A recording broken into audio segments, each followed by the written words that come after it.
Ladies and gentlemen, my name is TotalBiscuit. I'm here to ask and answer one simple question. WTF Is Roundabout. Oh, it's interesting to say the least, but before I start, I'd like to point out that the reason that I'm actually looking at this game is because a friend of mine pointed me in the general direction, and he is a friend of the developer. His name is Slowbeef, he's involved in Something Awful, and of course the Let's Play channel, you're probably quite well aware of him, but I wanted to just let you know that, so it's entirely possible my opinion might be slightly coloured by that friendship and that relationship. Whew, disclosure sure is hard work, and thirsty work. I'd better refresh myself with a cold, glistening Mountain Dew. Anyway, this is a game about a spinning limousine. Yes, that's exactly what it is. It's by a company called No Goblin. It involves some of the SA goons, actually, surprisingly enough. You might recognize a few of them if you used to haunt the old Let's Play forums. I say the old Let's Play forums, they still exist. Medibot and Psychedelic Eyeball are people that I certainly remember from that. And it has an awful lot of live-action stuff. The characters that you see there are characters in the game. It's a little strange. It's modeled as a 70s B-movie, translated into game form. And it is about driving your revolving limousine around the city, taking passengers from place to place, and building up multipliers, getting cash, modifying your limousine to have a variety of hats, and also owning property for some reason. And there's some kind of sinister conspiracy involved, and that skeleton probably has something to do with it. Let's have a look at the settings, shall we? Now, the game does recommend that you use the controller, but honestly, I haven't had too much of a problem using the keyboard. I imagine it is a little bit better with the controller, but the keyboard seems to be just fine. Rebinding can be done. It is a Unity engine game, meaning that all of that stuff is to be found in the launcher, as opposed to be found here. So it's going to be a little bit limited here. You got resolution options and a couple of performance settings. Not a particularly graphically taxing game, but you can mess around a little bit more in the Unity launcher. So I can forgive them for not having all of those settings in the game, although it would be nice if they were there anyway. That's really about it outside of separate audio sliders. So what you got? You got challenges and you got the game itself, and you can see how far that I'm into it. 11.2% complete. That represents about a couple of hours gameplay. So let's jump on in and see what happens with a Roundabout, shall we? Yep, buy property to earn extra hats and paint jobs. It really is that simple. Am I rotating my limousine, you might ask? No, it does that by default. This is the world of Roundabout. You are the world's first revolving limousine driver. As you can see, the original revolving chauffeur. Why? I have no explanation. In fact, the game seems to just consider it an entirely normal and frankly rather innovative way of getting around the city, even though it is ludicrously impractical in every possible respect. And that is the core mechanic of the game. Let's be frank. Driving around is easy. Driving around while you spin, that's a little bit more difficult. Now, you control the limousine using WAS and D. It's actually fairly easy to go in different directions. You can go in 4 different directions there, so you don't have to combine the key presses. There's no accelerator or anything along those lines. So if I press S, it's going to go down. If I press W, it's going to go up and then side to side. So it's not really like driving anything at all. But it will spin. Oh, it will spin. And of course, if you start to hit things, you're going to lose health, and if you lose health, you explode. Now, this can cause a number of different problems. The most important of which, perhaps, is that it delays your ability to actually complete a mission, and it also kills your multiplier, and multipliers are how you make your money. Also, you can jump. Sometimes. This is a little bit weird. I don't know if it's related to the keyboard controls or whatever, but I found some problems with the jumping functionality. I only recently unlocked it when I moved on to the second map in the big city. But jumping, which is actually required to get access to a lot of this stuff, doesn't seem to work half the time, which is a little bit odd. It may just be a controller thing, but that's certainly something I think they need to look into on the launch version. It's hard to tell whether anyone else has this, of course, because the game only just came out and I've been playing the pre-release version of it. So what do? Well, we're gonna go for some driving missions. So we're gonna go... Or we'll explode. I mean, exploding is a thing that is probably gonna happen to you fairly often, because frankly, driving this thing is a goddamn nightmare. Hey, look at these! Roundabouts for Americans, I realize they're fairly confusing things. I live in the proximity of a few of them, and I generally find that Americans are extremely confused as to what to do. Now, It only gets worse when you start to spin your car around, so I'm very glad that most of the people that live next to me elect not to do that. But as you can see, there are ways and means of swinging around here if you do it properly. There we go.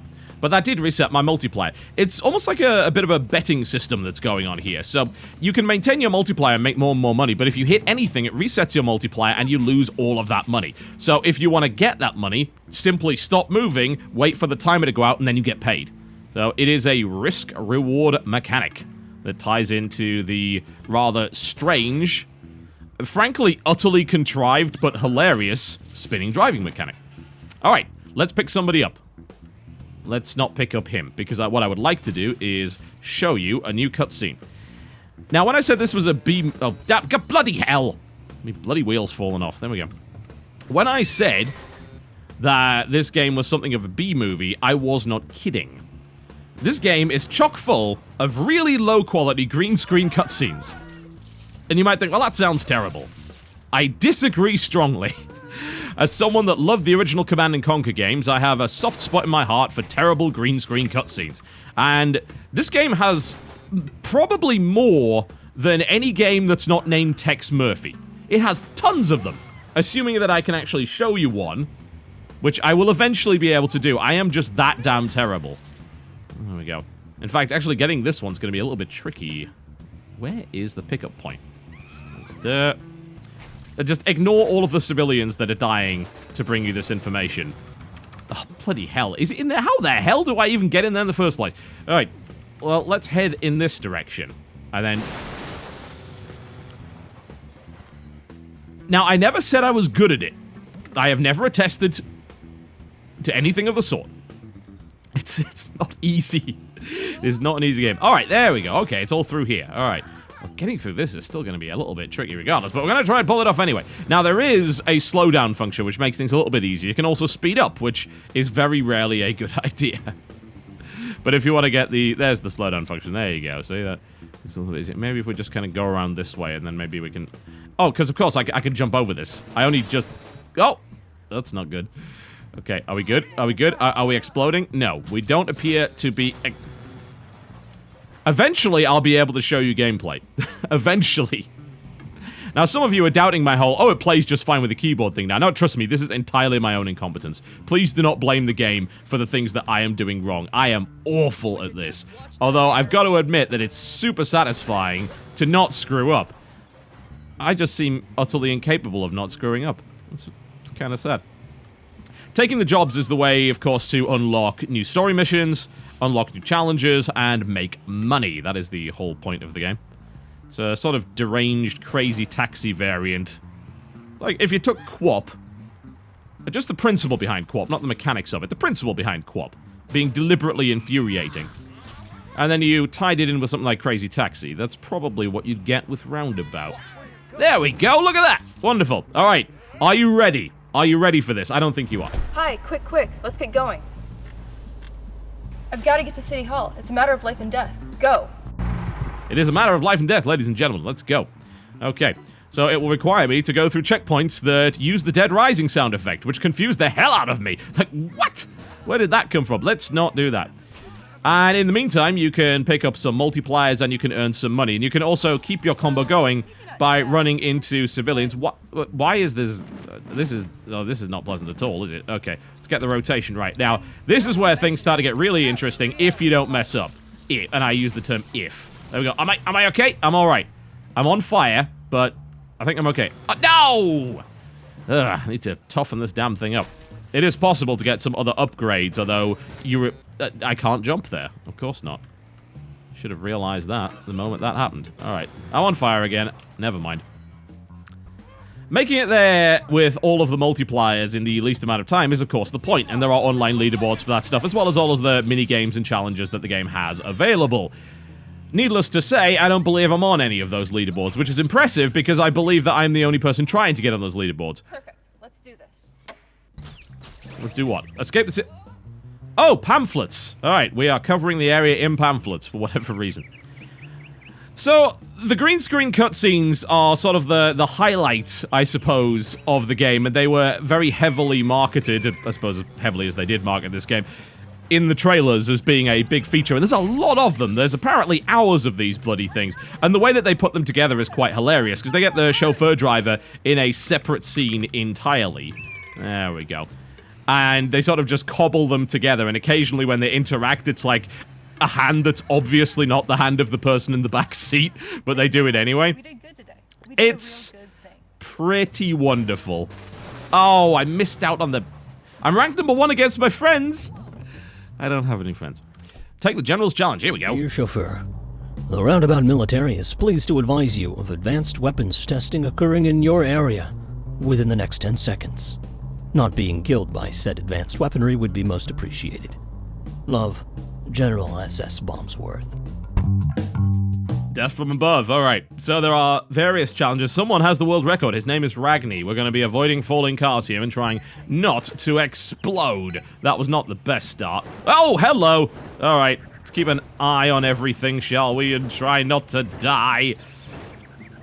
1 minute? Oh, I'll never manage that. No, 11 seconds. That's it. That's the best I can do.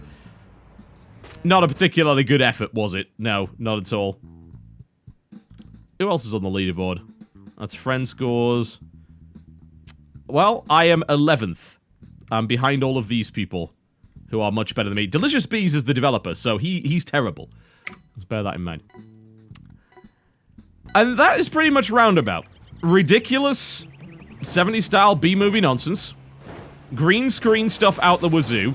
Questionable humor. Terrible voice acting. And a very interesting driving mechanic that involves spinning for no good reason other than to make the game more difficult and interesting. And it does make the game interesting. It is... You've got to rethink everything you know about driving. In my case, I know very little about driving, so it didn't really take much. And as you can see, I'm actually getting worse at it, which is amazing. I'm regressing. I know even less about driving than when I started. But it is hella original. Very much so. And it's surprisingly enjoyable because it introduces a great deal of challenge that can get a little bit annoying at times, but really, when you lose, it's actually your own fault and lack of patience that really got you there in the first place. So, there's no one to blame really other than myself when it comes to failing at this game. The sense of humor is gonna be something that you either like or dislike. I personally adore it. The voice acting is so incredibly bad that it is passed out of the other side. And we're not talking Birdemic level of bad here. We're talking, this is actually kind of funny level of bad. And the characterization is the strength, even if the voice acting is maybe not perfect. We found a horn. Wonderful. There we go. That's what we like to see. There are 49 unlockable horns. There are apparently a bunch of hats that you can get for your limousine as well. Yes, your limousine, not you. Your actual limousine. Let's go over that. There we go. And I'm going to explode again, aren't I? Jeez, I'm so awful at this. I find the cutscenes extremely amusing. I think they're absolutely fantastic. They are just the level of cheese that I'm looking for. And there's some genuinely funny writing in it. As well as the fact that the whole principle of the thing is just absurd. And that helps set up a lot of the really strange situations. The fact that you're spinning around murdering hundreds of civilians, and the only concern of the person in the car is whether or not his date will like the flowers that you're bringing, just adds this glorious level of complete and total absurdity to it. And it's hard not to grin, and it's hard not to just say, well, I love the fact that this game actually exists. I've said this about a few games which have very, very odd ideas behind them, and I'm gonna say it about Roundabout as well. Because it has a very simple, if strange, game mechanic that is well executed, and that is the idea that your car rotates. Why does it rotate? I couldn't tell you. There's probably a justification for it somewhere in the game. It's probably part of the plot. I don't know, and frankly, I don't care. All I know is that it generates extremely interesting gameplay. There doesn't need to be a deep reason behind it, and I certainly do not require introspection on the matter. All I know is, it's highly original. Ah, hello again, my revolving fellow. I'm late for my inspection of the Maximilian Tower's construction site. Chop chop. Chop chop indeed. Let's rock and roll. They're slowly introducing new mechanics as you go through the game as well. The jump is not something that you have by default. And then, of course, you've got to use the jump in order to get to these different areas. And this is actually a little bit tricky. As I said, the jump doesn't work 100% of the time, so it can be a little bit of a problem. There we go. That's what we like to see. Let's try and not mess this up. And then we could probably drive. Oh, no! Almost got it. I probably should have jumped there as well. Never mind. Let's give it another bash. Oh, wheels falling off. I'm sure we'll be fine. Everything's just fine. Lovely. Lovely. Well, it's got better driving mechanics than Taxi did. Mr. Mayor, thank you for your discretion. This whole construction fatalities matter. I'm sure this fine suitcase will set things straight. Onwards, Jeeves. It's time for a well-earned vacation on my yacht.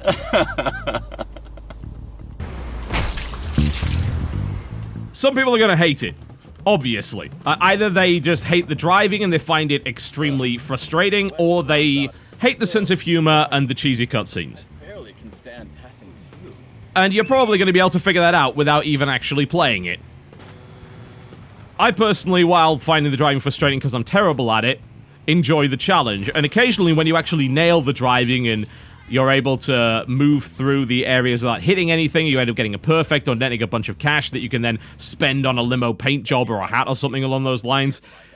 It's damn satisfying. And all that.